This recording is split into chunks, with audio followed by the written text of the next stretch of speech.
안녕하십니까. 지금부터 예도는 롤랑바르트의 세 번째 강좌를 엽니다. 오늘의 주제는 미톨로지라고 신화학. 바르트가 1957년도에 출간한 작품인데요. 신화학이라고 하는 주제로 여러분들과 자유여행을 떠나려고 합니다. 세 번째는 그래서 이 신화학은 사회 문화에, 특히 프랑스 문화의 이데올로기 비평이기 때문에 롤랑 바르트의 의심이라고 하는 제목으로 신화학을 다루겠는데요. 그렇다 그러면 신화가 뭔가? 여기에 대하여 우리는 바르트의 역사관을 우리는 살펴봐야 합니다. 그러니까 바르트에게 있어서 역사의 개념과 자연의 개념, 문화의 개념, 이런 것들이 어떤 방식으로 이해되고 있는지를 알아야 우리가 그의 신화론을 완전하게 분석해낼 수 있는데, 역사는 뭐죠? 역사는 인간이 자연을 정복해 나가던 자연과의 대립을 통하여, 그죠? 인간이 자기들만의 세계 안에서 테두리를 쳐서 거기에서 나타나는 다양한 현상들을 인간학적으로 해석하면서 역사적으로 이룩해 놓은 것. 그래서 자연의 대립적이든 자연을 이용하든 자연 상태 자체를 우리는 문화라고 하진 않아, 그죠? 그래서 자연적인 것에 날씨라든지, 그래서 우리는 집을 짓죠, 그죠? 그리고 야생 동물로부터의 보호, 그 다음에 원시 시대에는 그렇게 출발하여 문화가 나타났겠지만은 의식주의 문제, 인간의 삶의 문제, 공동체가 생기면서 나타나는 다양한 문제들, 이런 것들을 전부 다 고찰해야 문화와 자연의 경계가 결정되는 건데, 그런데 이제 바르트한테 있어서 중요한 거, 여기서 이제 예도가 니체의 계보학이 어느 정도의 그 롤랑 바르트의 이런 사유와 맞아떨어지는 부분이 상당히 많아요, 여러분. 그러니까 문화가 형성될 때에 우리는 그 문화를 다 자연스럽게 생각해. 여러분, 이해가 되죠? 그러니까 오늘날 컴퓨터를 하고 자가용을 몰고 다니고, 그 다음에 또 좋은 집에서 좋은 옷을 입고 살아가는데, 자동차가 없을 때는, 그죠? 어떻게 했겠어? 자동차가 처음 나왔을 때는 그것이 속도가, 기차가 처음 나왔을 때 그 속도가 말보다 빠르면 안 된다 그래서 속도를 제어하기도 하고, 참 웃기는 일이 일어났잖아, 그죠? 그러니까 우리가 문화 속에서 자연스럽다라고 하는 거, 자연스럽다라고 생각하는 그런 것들이 과연 어떤 과정을 통하여 문화의 기호로 자리매김되었는지를 역으로 추적해 나가는 거야. 그러니까 우리가 자연스럽다라고 생각하는 것은 사실은 문화적 규약에 의하여 자의적으로 만들어진 거야. 그런데 우리는 거기에 큰 의미를 부여하여 신화의 자리에 그런 것들을 위치시키고, 그 신화로서 나타난 다양한 문화의 기호들을 찬양하면서 그냥 그렇게 살아간다라는 거예요. 바르트가 봤을 때 이 신화는 기만하고, 그러니까 인간의 자의성에 의하여 만들어진 건데,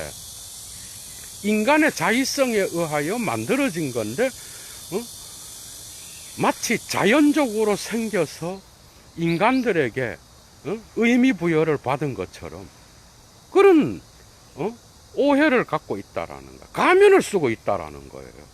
그래서 이 신화의 껍질을 벗겨서 그것이 어떤 자의성에 의하여 만들어지는지, 그런 것들을 폭로하고 신화가 아니라 그것은 인간이 인위적으로, 인공적으로, 만든 것이요. 어느 시점에서 신화의 그 칭호를 얻게 되었다라는 거야. 아, 재밌죠? 이렇게 나가는 거야. 그러니까 모든 문화는 더 큰 힘에 의하여, 이건 니체가 이야기했죠.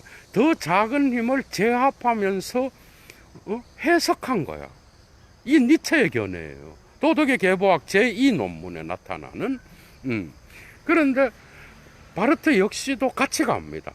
같은 견해예요. 물론 이제 신화학의 책에 내가 니체의 영향을 이런 건 없어요. 그런데 똑같아. 생각하는 자유가. 그러니까 문화라고 하는 것, 그것은 더 큰 힘에 의해서 해석된 거예요. 그래서 그 문화 안에는 더 큰 힘이, 더 작은 힘을 올바르게 제압하고 지배하기 위한 전략이 숨어 있다라는 거예요. 그 전략이 숨어 있고, 그래서 그게 바로 이데올로기를 형성하게 됐고, 그 이데올로기를 비판하는 것.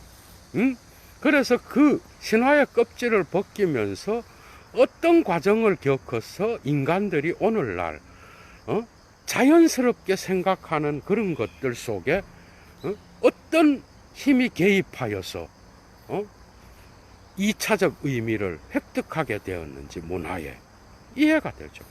그래서 이 신화는 2차적 의미로 형성된 거예요. 예를 들면 그거야.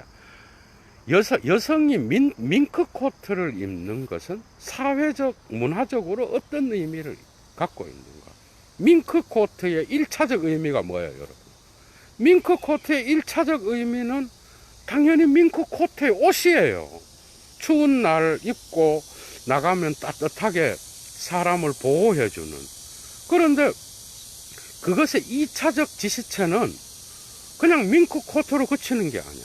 그걸 입고 나갔을 때 사회적 부와 그 다음에 사회적으로 상당히 부르주아적인 그런 특징을 갖고 있으며, 가난한 자들은 밍크 코트를 입지 못하고 너무 비싸니까, 그죠? 부를 상징하고, 그리고 사회에서 부유한 계층에 속하는 자다라고 하는 암묵적 그러한 2차적 의미가 발생하는 거예요. 과연 밍크 코트는 1차적 의미로 그치는가? 아니요. 문화적으로 이미 거기에는 다양한 의미가 부여되어 있는 거야. 이런 자의성이 있는 거야. 그런데 오늘날 사람들은 밍크 코트를 입은 여자를 보면은, 물론 오늘날은 또 다르겠죠. 바르트가 살았던 그 시대에는 그랬겠죠. 더욱 1950년대의 프랑스 사회니까, 여러분. 그러니까 밍크 코트를 입은 그 여자의 그 사회 문화적 기호는 단지 밍크 코트라고 한 옷, 추운 날 입는 옷, 여기에 그치지 않는다는 거예요. 이해가 되죠? 그러니까 그게 사회적 부를 상징하게 되는 그러한 신화적 위치를 차지하게 된 그 경로를 밝히면 인간의 자의성이 들어가 있다라는 거예요. 거기에는. 그런데 사람들은 그런 것들을 신화로 생각한다. 당연하고 문화적 규약으로 생각하고. 이해가 되죠? 이런 방식으로 나가는 거예요. 예를 들면, 또 하나 예를 들면, 그 시대에 가장 좋은 자동차가 있었어요. 그런데 그거는 1차적 지시체는 그냥 자동차예요, 여러분. 자동차. 그런데 그게 자동차가 자동차로서 끝나는 게 아니야.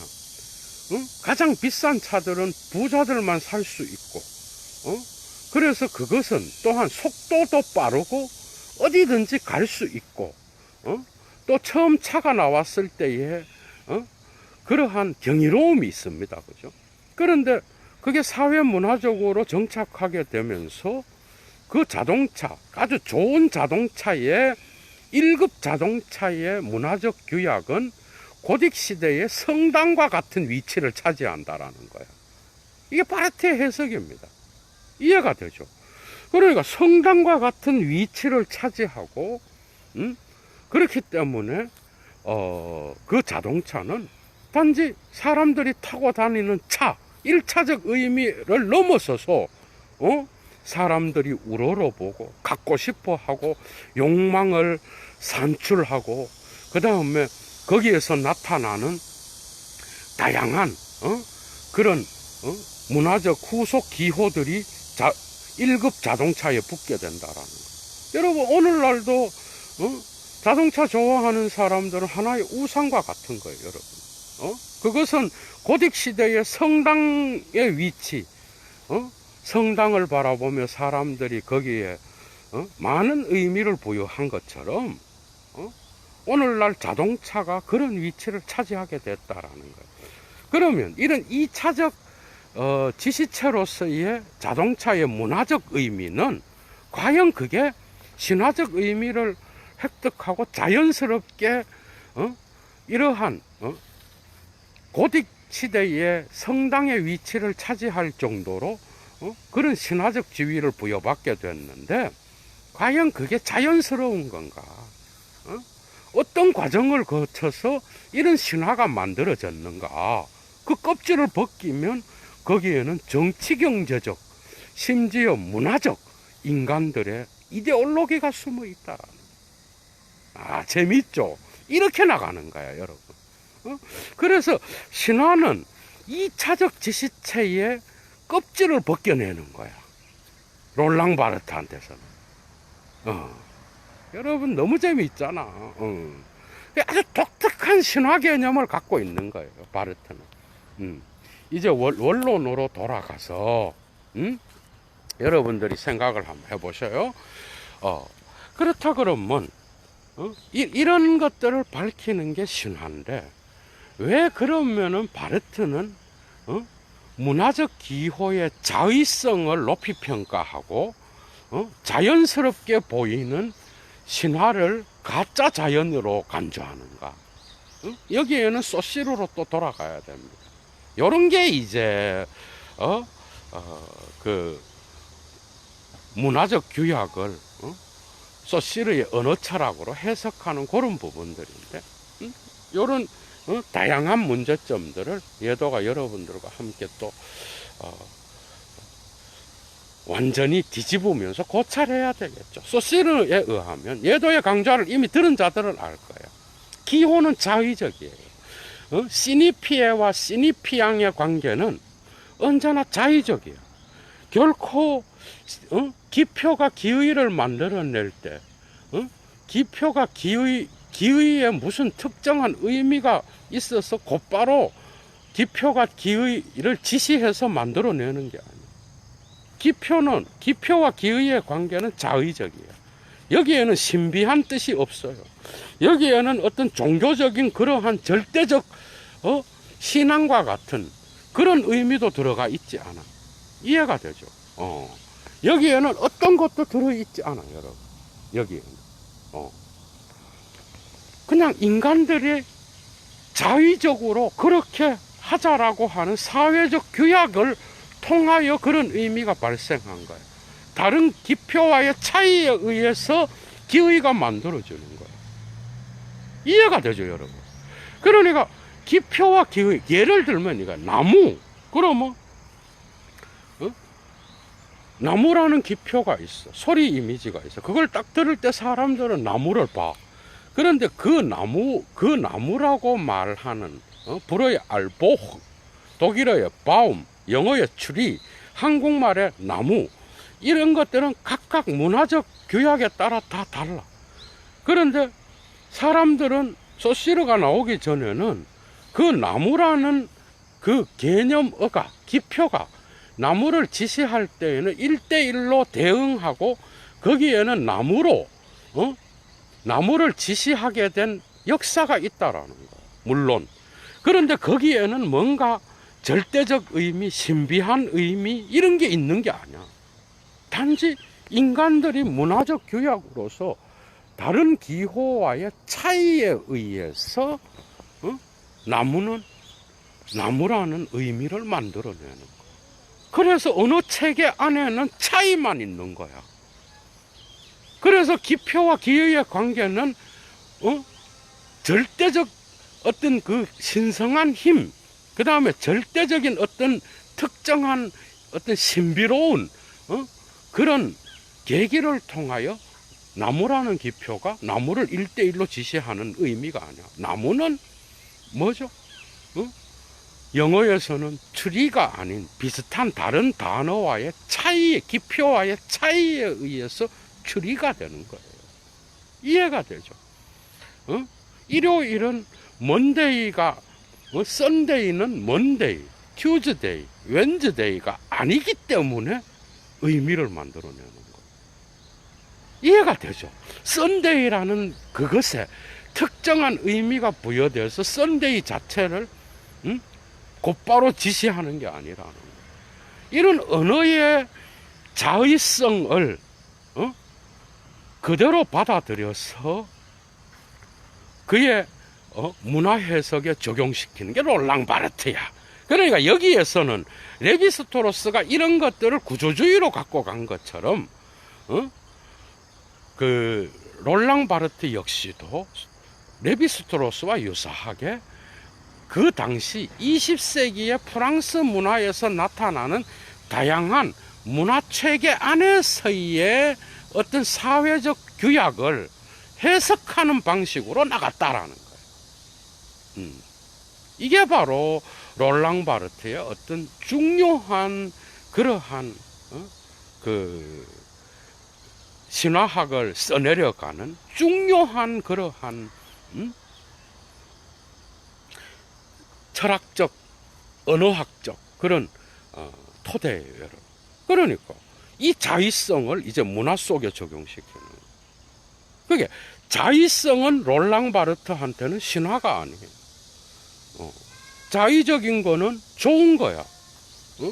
이것을 넘어서서 신화적 의미를 획득하게 되면서는 이데올로기가 붙는 거야. 그러니까 사회, 정치, 경제적 그러한 이데올로기, 특정한 힘에 의하여 약한 힘을 지배하기 위한 이데올로기적 그러한 환상이 따라붙는 거야. 이해가 되죠? 그래서 바르트는 신화학에서 이런 말을 합니다, 여러분. 프랑스 문화에서 오늘날 한번 봐라. 프랑스 문화에서 돌아가는 상황을 보자. 사람들이 말하는 옷, 사람들이 말하는 그러한 부엌, 사람들이 좋다고 말하는 담론, 그리고 오늘날 돌아가고 있는 언론, 오늘날 돌아가고 있는 광고, 결혼식, 장례식, 그 다음에 생일 축하 파티, 그 다음에 음료, 그 다음에 사람들이 선호하는 다양한 문화의 그런 기호들을 한번 봐라. 그리고 사람들이 선호하는 패션의 어떤 방식과 사람들이 선호하는 건물의 모양과 사람들이 선호하는 자동차, 이런 것들을 다 봐라. 안경, 뭐 전부 다 그런 것들을 한번 봐라. 대중매체에서 흘러나오는 선호적 기호들을 봐라. 거기에 무엇이 들어있는가? 거기에는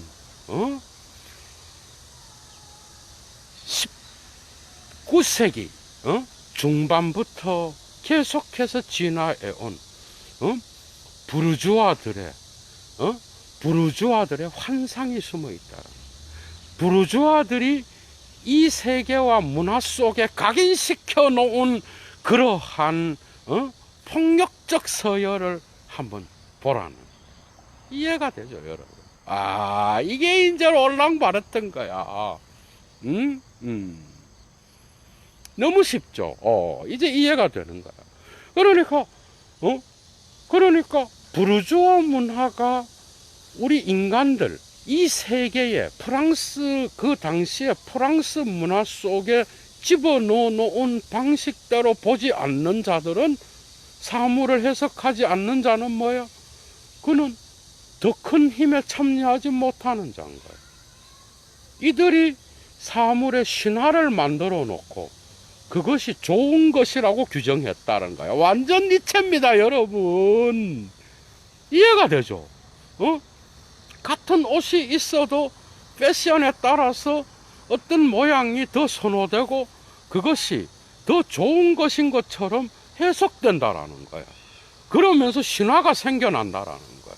결혼식도 이런 식으로 해야 되고, 생일 파티도 이런 식으로 해야 되고, 옷도 이런 걸 입어야 되고, 광고에서 나타나는 다양한 그러한 선전들을 보고 그것을 제대로 흉내내고 뭔가 시크한 거, 뭔가 유행에 따라서 앞서 나가는 거, 그 다음에 생활 필수품도 뭔가 부르주아들이 해석해서 만들어 놓은 이 세계의 자연 사물들을 자기 방식대로 해석한 이 이데올로기를 좋다라고 생각하면서 살아가는데, 사실은 거기에는 정치 경제적인 그러한 환상이 숨어 있다라는 거예요. 여러분, 너무 재미있잖아요.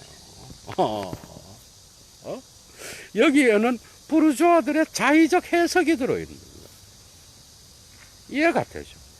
각 시대마다 다른 방식이었는데 그 시대의 프랑스 문화의 더 큰 힘은 뭐라는 거예요? 그러니까 부르주아라는 거예요. 그러니까 결국은 부르주아 문화가 만들어낸 그 다양한 생활 습관과 사물에 대한 해석과, 그리고 먹는 빵, 날씨 이야기까지 전부 다가 부르주아들의 해석에 의하여 좋다라고 규정된 거예요. 그래서 신화적 의미를 획득했다라는. 야, 여러분, 이런 것들을 어디서 듣겠어? 여러분들이 선전에 나오면 아무 생각 없이 받아들이는 거야. 그리고 우리도 가전제품 선전할 때 부르주아 가족들이 딱 나타나서, 이건 예도가 들레즈의 자본주의 이야기할 때 이미 비판을 했어요, 여러분. 선전을 할 때 부르주아의 호젓한 그런 인테리어가 1급으로 되어 있는 그런 집에서 아들과 엄마가 딱 있고, 여러분, 그 다음에 빨래를 할 때에 또 세탁기 선전을 할 때도 그런 거, 청소기 선전을 할 때도 그런 문화가 쫙 그림이 나타나. 저기에 이제 신화적 의미를 부여하는 겁니다, 여러분. 모든 자본주의 사회의 광고는 이런 특징을 갖고 있는 거예요, 여러분. 예를 들어 보이송 또땜이라고 하는 토템 음료로 간주되는 프랑스의 포도주를 한번 보자고요. 포도주는 프랑스에서는 토템 음료와 같아. 이거는 물론 바르테의 해석입니다. 토템 음료라는 거는 프랑스인들의 기질과 프랑스인들의 음료에 대한 어떤 선호도를 이야기하는 거예요. 프랑스인들은 독일인들과 다르게 맥주보다는 포도주를 선호하는 거예요. 그래서 포도주를 마시면서 그들은 집단 무의식, 집단적인 어떤 의뢰를 드리는 것 같은 그런 토템적 힘을 갖게 되는 거예요. 그래서 광장에서나 또는 카페에서나 또는 집에서나 또는 정치인들이 모이는 그런 파티에서나 아니면은 일반인들이 그냥 일상생활에서나 어디에서나 포도주를 마시는 거예요. 덴마크에서 우유가 갖는 의미, 대한민국에서의 막걸리가 갖고 있는 의미, 소주라든지, 아니면은 영국 왕실에서의 어떤 홍차가 갖는 의미, 각각 다르겠죠. 각각 국가마다 토템 음료가 있어. 그것은 국민들을 하나로 통합할 수 있는 그러한 어떤 힘을 갖고 있는 거예요. 그래, 포도주는 프랑스에는 모든 국민들에게 좋은 거야. 그러나 2차적 기호로서 발생된 문화의 집단적인 어떤 토템적 특징은 신화라는 거야. 그게 프랑스인들이 선호하는 그 포도주는 좋다. 오케이. 그런데 포도주의 좋음을 그런 방식으로 신화적으로 만들어 놓은 거는 환상이라는 거야. 그거는 그런 신화적 의미는 프랑스인들의 특정 시대로부터의 어떤 자기들의 어떤 인위적 자의성에 의하여 형성된 건데, 나중에는 그것이 집단적인 기호로서 이데올로기화 되면서 사람들의 집단 무의식까지도 지배하게 되는 그런 기호로 나타나게 되었다라는 거야. 그러나 모든 민족에게 포도주가 가장 좋은 음료냐? 아니라는 거야, 여러분. 이해가 되죠. 아주 재미있는, 그 신화학은, 롤랑 바르트의 책은요, 뭐 헤겔, 칸트, 뭐 하이데거 읽다가 뭐 이런 거 보면 여러분 되게 재밌어요, 여러분. 그래서 얘도가 헤겔 1차 자료 강좌, 그죠? 전 세계에서 예도 TV에서밖에 볼 수 없는, 물론 예도의 해석이니까. 하이데거, 니체도 그래요. 1차 자료 강조는 어디에서 대학이든 어디에선 이렇게 끝까지 밀어붙일 수 있는 강좌를 할 수가 없습니다. 그런데 이런 것들은 이제 아주 재미있잖아, 여러분. 그죠? 뭐 하이데거, 헤겔 듣다가 바르트 들으면 아주 재미있는 이야기, 우리 일상의 이야기들을 하는 것 같아.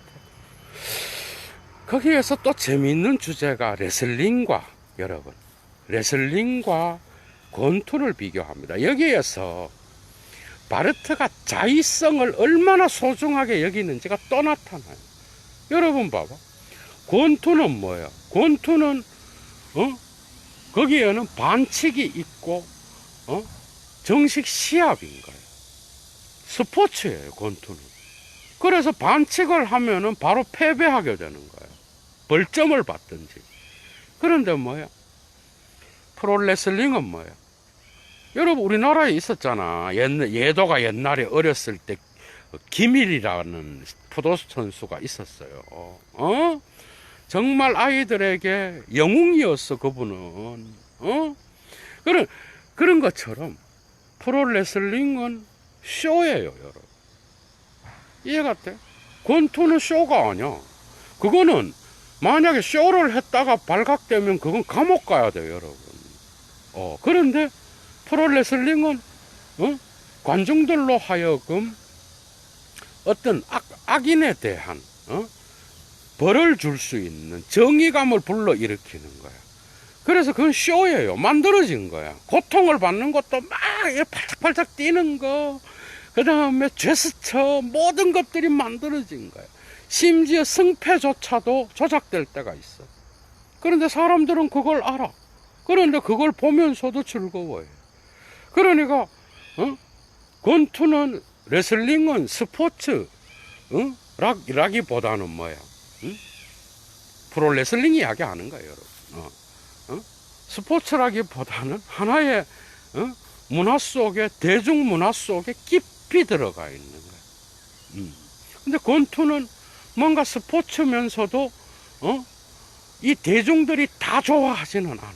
맞잖아요. 근데 뭐야?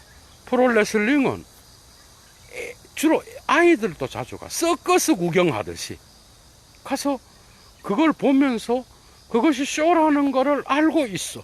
보는 사람들도. 물론 어린 애들은 모를 수도 있어요. 그래 알고 있고, 자의적 기호로서 이것은 특정 방식에 있어서 권투와 다르게 거기에는 관중들을 자극하고 관중들에게 정의감을 불러일으켜서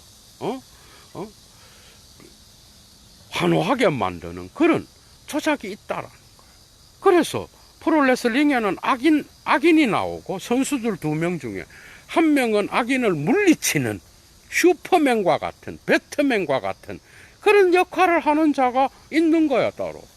그런데 왜 바르트가 이걸 이야기하는가 하면은, 문화적 기호에서는 이런 자의성이 어디에서나 존재한다라는 그리고 대중들이 사용하는 그런 문화적 기호 안에는 그런 다양한 자의성이 속해 있다라는 거예요. 그래서 권투보다는 레슬링이 훨씬 더 자의적 기호예요, 문화에서. 그래서 레슬링과 같이 그런 자의성을 사람들이 알게 되면 거기에 신화를 붙여도 그건 이데올로기가 될 수가 없어. 맞죠? 이데올로기가 되는 건 뭐야? 그 자의성을 인정하지 않고 자연적으로 가장 좋음을 획득하게 됐다라는 거야. 신화 전설이 되는 거야. 그러나 이 전설은 결국 인간의 자의성이 만들어낸 거야. 그러니까 자의성을 인정하고 관중들이 그 레슬링을 볼 때에도 이미 그거를 보러 가기 전에도 이미 그것은 조작되고 어느 정도 쇼가 들어있다는 걸 알고 있다고. 그러니까 이데올로기가 될 수가 없는 거예요. 그런데 특정 관점에서 그 형성된 대부분의 기호들 안에는 사람들이 신화로 지켜 세워진 그런 사물이라든지 사람이라든지 그 다음 건물이라든지 인간이 만들어 놓은 모든 문화 속에는 음식이라든지 옷이라든지 전부 다가 자동차 이 모든 것 안에는 신화가 되었던 부자연스러움이 있는 거예요. 인위적인 것을 자연적으로 만들기 위한 정치, 경제, 문화, 그 다음에 예술적 그러한 기만이 숨어 있는 거예요.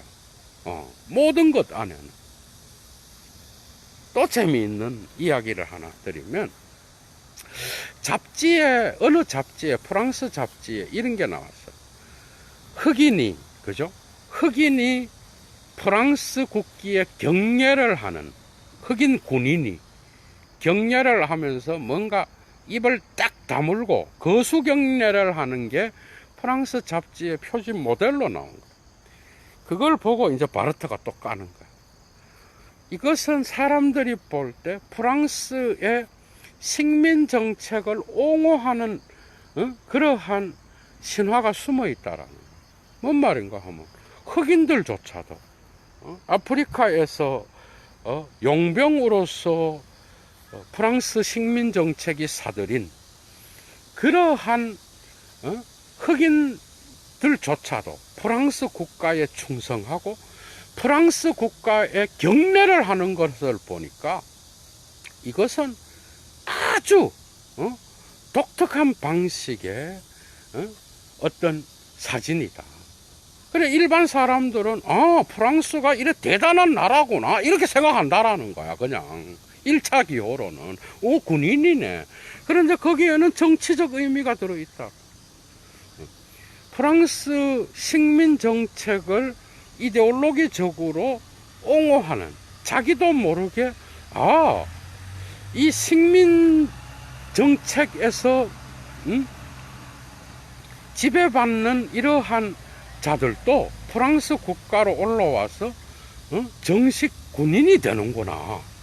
그래서 프랑스 식민 정책은 어떻게 보면은 이 사진을 통하여 사람들에게 잘못된 신화를 불러주는 거야. 프랑스 식민 정책이 꼭 나쁜 건 아니구나. 이런 게 이게 바르트예요. 그래서 바르트는 비평집에서 이런 말을 해서 지식인은 정치를 할 때 이런 신화를 고발하면서 정치를 하는 수밖에 없다. 이게 철학자죠. 이게 국민 문학가예요, 여러분. 힘 있는 자로부터 돈 받아먹고 그냥 그 힘에 참여해서 옹호하는 이런 건 지식인이 아니에요, 여러분. 여기서도 그대로 나타나잖아. 너무 재밌죠, 그죠? 그래서 그 2차 지시체로서의 흑인들조차도 프랑스 국기에 경례하는 것 보니까 충성을 한다. 거기에는 정치적 이데올로기가 숨어있는. 재밌죠? 일어나가는. 심지어 이거는 이제 바르트를 통하여 본 바르트. 이걸 이제 바르트가 쓴 바르트야. 홀롱바흐트, 바흐, 홀롱바흐트. 직역하면 바르트에 의한 바르트예요. 이 작품에 보면 날씨도 문화적 의미를 갖고 있어요. 여러분, 날씨. 응? 바르트가 어느 빵집 여자한테 갔단 말이에요. 너무 재미있죠? 이런 게 다 이런 이야기야, 여러분. 갔어. 갔는데, 거기에서 그 여자한테 이래 인사했단 말이에요. 오늘 햇빛이 참 아름답습니다. 그게 그 여자가 대답하지 않고 있었는데, 이제 여기서부터 해석을 막 해나가, 여러분. 그러니까, 우리는 날씨에도 우리의 2차적 신화적 의미를 부여합니다. 맞죠? 햇빛이 아름답다. 그런데 사실은 햇빛이 아름답다라는 미학적 기호를 획득한 거는 인간이 부여한 거죠. 물론 그렇게 생각 안 하는 사람도 있어. 그런데 우리는 날씨에 우리의 문화적 기호를 붙여 그냥 햇빛 1차 지시체로 끝나지 않아. 문화 속으로 들어와요. 들어와서 그 햇빛이 우리의 삶과 우리의 문화에 윤택함을 주는 그러한 기호로 작동하기 시작한다라는 거예요. 당연한 거죠. 그래서 우리는 인사할 때 우리가 문화적 규약에 의하여 인사할 때 햇빛이 참 좋습니다.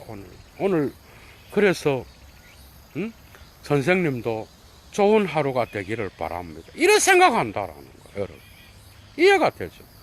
날씨조차도 2차 지시체를 갖고 있다라는 거예요. 그냥 1차 지시체가 아니야. 그래서 그 날씨를 부르주아적으로 여유가 있는 자들은 그 날씨의 아름다움을 더 만끽할 수도 있겠죠. 그죠? 이런 방식으로 바르트는 모든 문화적 기호를 부르주아적으로 읽어대는 그 프랑스 국민들의 눈을 지성인으로서 그 신화의 껍질을 벗겨내서 비판하고 그 사물을 올바른 질서로 되돌려 놓는 그런 역할을 했다라는 거예요. 그런데 나중에 후기 바르트는 아주 많은 그런 인터뷰도 하고 그 비평집에는 아주 많은 다양한 이야기들이 있어요, 여러분. 그러니까 이 바르트의 강좌는 그런 것들과 왔다 갔다 하면서 이야기를 이어나가야 돼. 그래 훨씬 더 재미있어. 그래서 나중에 바르트는 이런 신화의 껍질을 벗기는 것이 꼭 신화를 없애는 게 아니라는 거야. 오늘날 노이즈 마케팅처럼 어떤 새끼를 막 깠어. 그런데 노이즈 마케팅에 대해서 막 장사가 잘 되는 거야. 나중에 그래서 신화학에 대한 전략을 후기 바르트는 바꿉니다, 여러분. 오늘 그것까지 그 정도만 일단 이야기를 하고. 예를 들면 그런 거. 대통령이 어떤 결단을 내리는 거는 거기에는 정치적 쇼가 있겠죠. 그죠? 그 결단 속에는 다양한 의미화가 들어있어. 근데 사실은 그 결단이 TV화로 나올 때 대통령은 이미지 관리를 하는 게 2차 지시체라고 본 거예요. 그러니까 대통령이 어떤 중요한 사안이 있어서 결단을 내리고 국민들한테 이야기를 해요. 거기에는 2차적으로는 단지 그 정책만이 1차적으로 중요한 게 아니라 거기에는 이미지를 통한 정치화가 들어있는 거예요. 이해가 되죠? 그런데 이것의 신화를 벗기면서 이런 바르트와 같은 신화학자가 이데올로기를 비판하면서 깠단 말이야. 깠는데 그 이미지가 나빠지는 게 아니야. 그 이미지가 환상이라는 것을 사람들이 아는 게 아니야. 오히려 그 이미지를 더욱더 탈신화화하는 게 아니라 더욱더 신화화시키는 거야. 이해가 되죠? 그래서 바르트가 볼 때는 아주 2차적 지시체는 문화적 규약에 의하여 형성된 역사의 인위성을 자연스러움으로 바꿔놓은 이러한 2차적 신화의 의미는 너무나 많아서 신화학자가 전부 다 분석해서 그것을 사람들에게 고발하고, 그래서 사람들의 의식을 다시 탈이데올로기화하고 탈신화화하기에는 너무나 많은 이러한 다양한 현상들이 나타난다. 그러나 우리는 바르트의 이 신화학을 통하여, 그죠? 우리가 21세기에 자본주의 사회에서 살아가는 이 문화의 다양한 사물의 의미, 자본주의의 주인들이 심어놓은 자동차의 의미, 패션의 의미, 그 다음에 좋은 부엌, 키친의 의미, 그 다음에 또 종교의 의미, 그리고 정치의 의미, 그 모든 의미들을 우리는 그대로 받아들여서는 안 된다라는 이야기야. 그러니까 바르트의 신화학을 통하여 우리가 배울 수 있는 게 뭐예요? 진정 뛰어난 시민은 광고를 보고도 비평을 할 수 있어야 되는 거예요. 그리고 거기에 그냥 놀아나는 자들이 아니에요. 인형이 아니라는 거예요. 정말 위대한 시민은 그 광고를 보고도 어떤 매체의 어떤 그런 움직임을 보고도 그대로 받아들이는 자가 아니라는 거예요. 당연하겠죠. 그래서 철학이 중요한 거예요, 여러분. 그래서 얼마나 중요한지 몰라요. 1970년도에 바르트가 기호의 제국을 씁니다. 근데 이게 기호학에 대한 엄청난 무슨 엘룸슬레우라든지 그 다음에 소시르 이후에 다양한 프랑스의 기호학자들이 나타나잖아요.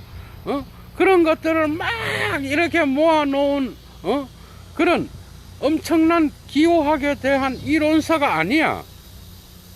그것은 엘레몽 드 세미올로지라고 하는 기호학의 요소들이라고 하는 작품이 훨씬 더 바르트한테 있어서는 이런 기호학적인 이론을 많이 이야기한 거라고. 기호의 제국은 뭔지 알아요? 일본의 기행문이야. 거기에서 딱 중요한 거. 바르트가 일본의 문화를 보고 찬사하는 게 하나가 있어. 그게 뭔지 알아요, 여러분? 그게 뭔가 하면은, 일본인들은 자연으로부터 너무나, 문화로 옮겨질 때에 그 경계선이, 너무나 명료하다라는 거예요. 경계선이. 그래서 일본 사람들만큼 허례허식이 강하고 또 서양인들이 볼 때에 예의가 바르고, 그리고 이런 내면적인 것보다는 어떤 예의범절과 그 다음 또 외형적으로 드러나는 그런 인공성이 문화 속에 어디에나 들어있다라는 걸 이야기한다고. 거기에서 이제 이런 문화의 언어의 건강함이 있다면, 이제 그는 문학가잖아요. 문학 비평가요, 언어학자요, 신화학자요, 나중에 국민 철학자가 돼요. 그런데 여러분 한번 봐봐. 거기에서 중요한 게 뭐예요? 언어의 건강성은 이런 일본 문화에서 나타나는 이런 인공성, 인간이 만들어낸 아티피셜한 거, 인간이 만들어낸 그러한 인공적인 것에 있다라는 거. 이게 소시르랑 같이 가는 거예요. 이해가 되죠, 여러분? 그게 바르트가 왜 그런가 하면, 모든 인간의 문화는 신화적으로 만들어진 게 아니에요. 신화적 의미를 획득할 수 있는 게 하나도 없다라는 거예요. 모든 문화는 다 인공적인 거라는 거예요. 그런데 이 인공성을 인공적이다라고 드러내는 거는 오히려 나쁜 게 아니라, 이 인공성을 자연스러움으로 바꿔서 마치 신화인 것처럼 사람들에게 씨부리는 거, 여기에 이데올로기가 있다는 거예요. 그러니까 곳곳의 작품에서 이런 신화학에 대한 이데올로기 비평이 숨어 있는 거예요. 그의 작품 속에는. 그러니까 소시르가 말했던 언어의 기표와 기의의 관계는 다른 기표와의 차이의 변별적 관계에 의해서 기의가 생겨나는 거야. 기의는 뺄 게 아니야. 거기엔 절대적인 어떤 기표와 기의의 관계가 있는 게 아니야. 이 연결고리는 없는 거야. 단지 다른 기표와의 관계에 의해서 형성되는 거야. 문화적으로 계속 만들어지는 거야. 그래서 기호는 자의적인 거야. 우리 문화 역시도 자의적인 거야. 그런데 거기에 신화를 부여한 거야. 우리도 모르게. 대단해 막 이러면서 이런 신화를 껍질을 벗기는 것, 아주 위대한 시민 정신으로 갈 수 있는 인문학적 토양입니다, 여러분. 이런 것들이 이해가 되죠. 여러분, 이런 거 어디서 들었겠어? 우리는 쉽게 신화를 만들어. 그런데 사실 이런 신화를 만드는 게 없다면 삶은 또 즐거운 게 없어요, 여러분. 이런 요소가 있는 거예요. 나중에 바르트가 신화를 고발하는 신화학자는 또 다른 방식으로 꼭 그것을 드러내어 보여주는 것이 문제 해결은 아니라는 걸 인정했어요, 나중에. 왜? 오히려 드러내서 노이즈 마케팅처럼 욕망을 더 부추기는 거야. 그 세제 참 좋아. 그 비누 진짜 좋아. 그래서 신화학자가 딱 비판했는데 거기에 사람들이 2차 지시체를 해체해주면 그 환상으로 벗어나는지 알았는데 더 욕망을 부추겨서 그거를 더욱더 신화적으로 만드는 경우도 많다라는 거예요. 그래서 오늘날 오늘날 대통령의 이미지를 관리하는 거는 일반적인 이야기가 됐다라는 거예요. 이해가 되죠. 결국 영도의 글쓰기의 영도도 이러한 문학에 있어서의 신화를 고발하는 거였어요, 여러분. 결국 반문학적인 그런 글쓰기는 계속 나오게 돼요. 영도는 그거예요. 정점에 이르러서 어느 한쪽으로 치우쳐진 글쓰기는 언제나 그 반문학에 의하여 뒤집어지는 거예요. 그런데 그 당시에는 반문학은 문학세계 안에서는 이질성으로 나타나는 거예요. 마치 해겔의 변증법 같죠. 이질성으로 나타나는데 그것이 나중에는 문학의 또 다른 부분을 차지하는 그러한 사조가 된다는 거예요. 그러나 우리는 이러한 다양한 문화의 체계들이 이런 어떤 방식으로 신화의 의미를 획득하는지 이런 것들을 알 때에 우리는 보다 더 수준 높은 그런 시민의식을 갖고 21세기의 자본주의 사회를 에서 놀아나는 꼭두각시가 아니라, 그죠? 뭔가 다시 생각할 수 있는, 뭔가 깨어있는 진정한 시민. 그래서 철학을 해야 된다니까요, 여러분. 이해가 되죠? 네 번째 주제는 뭐가 될지 모르지만 어쨌든 세 번째 주제는 여러분 요 정도에서 끝내겠습니다. 참 건강 유의하시고요. 예도도 이렇게 한 편의 강좌를 찍기 위해 산에 와서 강좌를 하잖아, 여러분. 거리두기 잘 하시고 건강 꼭 유지하시기 바랍니다. 예도는 물러가겠습니다. 그리고 좋아요 잊지 마시고, 그 다음에 예도TV에 자발적 수업료 보내줄 수 있는 분은 급이 다르잖아, 여러분. 여러분들이 가치를 더 잘 알잖아, 그죠? 아마 오후에는 해결 강좌 할 것 같아요. 여러분 좋은 하루 되십시오. 주스.